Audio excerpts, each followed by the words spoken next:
Halo semuanya, perkenalkan nama saya Putus Reza Putra. Saya peserta dari Beasiswa Decoding dengan Learning Pad penerapan Data Science. Nah, di sini saya sudah membuat proyek akhir yaitu menyelesaikan permasalahan di institusi pendidikan. Nah, di sini saya diberikan dataset dengan total 4.424 data atau baris, kemudian ada 37 fitur atau kolom dengan kolom target itu status. Nah, di sini saya sudah buatkan dashboard dari Metabase yang sudah saya ekspor ke PDF. Nah, sebelum saya membuat atau mengimport database tersebut ke Metabase, jadi saya melakukan eksplorasi dulu terhadap data, kemudian saya lihat apakah ada missing value atau tidak. Nah, kebetulan dari dataset tersebut tidak ada missing value, jadi saya bisa gunakan semua atau keseluruhan data. Oke, di sini dari dashboard yang sudah saya buat, overview atau distribusi status mahasiswa dengan visualisasi pie chart terlihat ya dari total 4.424 data dengan 50% graduate atau lulus. Kemudian ada yang enrolled itu sekitar 18% yang warna merah. Kemudian ada dropout yang warna hijau itu sekitar 32%. Jadi di sini cukup tinggi angka dropoutnya. Nah, dari overview tersebut ya saya gali lagi datanya, faktor-faktor yang mungkin atau yang menyebabkan kecenderungan mahasiswa dropout. Di sini ada average of admission grade. Jadi nilai rata-rata mahasiswa itu sebelum masuk kuliah atau nilai rapor awal mereka. Ada status dan juga ada rata-ratanya. Di sini terlihat yang lulus itu rata-rata nilai awal mereka itu tinggi atau cukup tinggi. Kemudian yang dropout itu adalah yang paling rendah. Jadi nilai awal mahasiswa atau nilai rapor awal mereka sebelum masuk perguruan tinggi itu yang rendah itu memiliki kecenderungan dropout yang tinggi. Kemudian di bawahnya ada dropout berdasarkan status beasiswa. Jadi di sini terlihat penerima beasiswa yang warna hijau, kemudian ada yang bukan penerima beasiswa yang warna biru. Nah, di sini penerima beasiswa itu yang paling tinggi yang graduate itu yang lulus. Kemudian yang dropout itu yang paling tinggi atau relatif tinggi itu yang bukan penerima beasiswa. Jadi terlihat atau bisa dikatakan kalau mahasiswa itu yang menerima beasiswa akan lebih termotivasi dalam menyelesaikan studi mereka. Kemudian yang di samping atau di sebelah kiri itu ada dropout berdasarkan status pembayaran uang kuliah. Nah, terlihat di sini ada belum membayar uang kuliah atau menunggak, itu yang warna merah, kemudian yang warna ungu itu adalah membayar uang kuliah sesuai jadwal. Jadi mahasiswa yang menunggak itu memiliki kecenderungan dropout yang paling tinggi, itu sekitar 457 dibandingkan dengan enroll atau yang masih aktif dan yang graduate atau yang lulus. Kemudian di bawahnya ada nilai rata-rata semester pertama berdasarkan status. Jadi nilai mahasiswa itu dirata-ratakan, kemudian divisualisasikan, ya maka terlihat hasilnya. Yang graduate atau yang lulus itu adalah mereka yang nilai rata-rata semester pertama itu bagus atau tinggi. Yang drop out itu adalah mereka yang nilai rata-rata semester awalnya atau semester pertama itu paling rendah.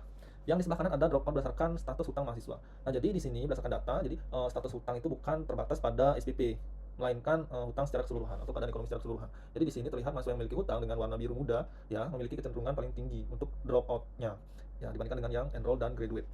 Nah, di sini saya menggunakan algoritma Random Forest Classifier. Jadi saya menggunakan Random Forest Classifier ini karena cocok untuk data yang besar. Nah, sebelum saya masuk ke tahap modeling, saya melakukan data understanding terlebih dahulu, kemudian ada data preparation, kemudian modeling, dan juga terakhir itu evaluasi dengan confusion matrix.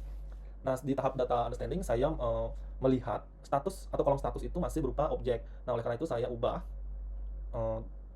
isi dari kolom status itu menjadi kategorikal dengan local encode dengan enroll itu 0, kemudian ada dropout itu 1 dan graduate itu 2.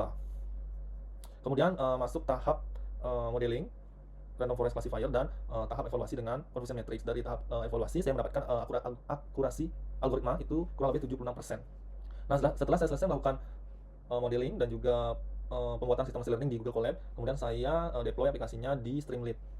Nah, jadi seperti ini hasilnya, prediksi dropout mahasiswa Jaya Institute. Nah, jadi user sangat mudah atau aplikasi ini sangat user friendly dengan melakukan beberapa input yang fitur yang penting saja, kemudian bisa dilihat hasilnya dengan mengklik tombol prediksi status mahasiswa. Nah, misalnya di sini ada inputan baru, misalnya status pernikahannya 1, berarti dia lajang, kemudian ada metode aplikasi, ada nilai kualifikasi sebelumnya, misalnya di sini kita setting atau kasih dia nilainya misalnya 70, nilai awal masuk juga di angka 75, usia saat mendaftar itu di 19 tahun, kemudian status pembayaran apakah dia punya hutang, kita pakai iya, kemudian status pembayaran terkini update apakah dia membayar SPP tepat waktu, kita kasih tidak, 0, jenis kelamin, rata-rata nilai semester pertama, kita kasih di bawah rata-rata misalnya 6, kemudian mata kuliah yang diambil semester 1 ada 6, mata kuliah lulus misalnya 5, kemudian di evaluasi semester 1 misalnya 1. Oke, nilai rata-rata semester 2 misalnya kita kasih dia di angka 6,5. Oke, setelah selesai melakukan input, kita klik tombol prediksi status mahasiswa apakah dia dropout, enroll, ataupun akan lulus prediksinya. Oke, dari hasilnya sistem menunjukkan mahasiswa ini akan dropout. Nah, jadi seperti itu sistem machine learning yang saya kembangkan.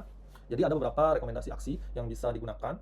Yang pertama itu adalah mengadakan evaluasi bagi mahasiswa dengan nilai rendah di awal semester. Jadi data menunjukkan mereka yang nilai rendah di awal semester itu kecenderungannya itu sangat tinggi untuk drop out. Kemudian bisa dilakukan pendampingan akademik bagi mahasiswa yang di usia muda, kemudian lajang.